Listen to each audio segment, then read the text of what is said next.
أعوذ بالله من الشيطان الرجيم. بسم الله الرحمن الرحيم. اللهم آنس وحشتي في قبري.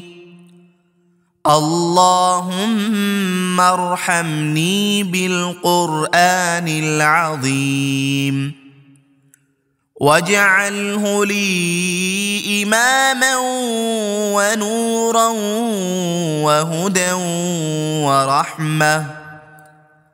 اللهم ذكرني منه ما نسيت وعلمني منه ما جهلت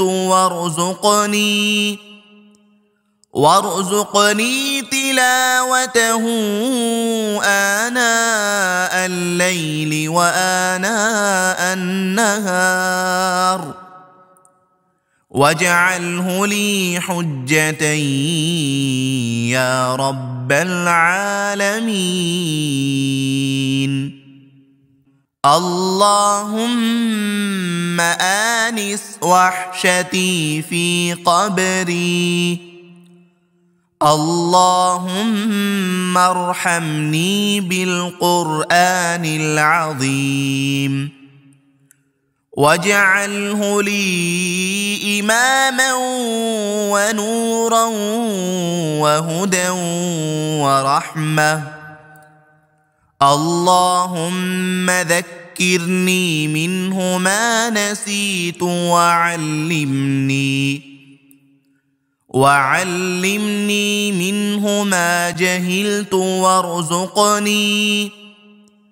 وارزقني تلاوته آناء الليل وآناء النهار واجعله لي حجة يا رب العالمين.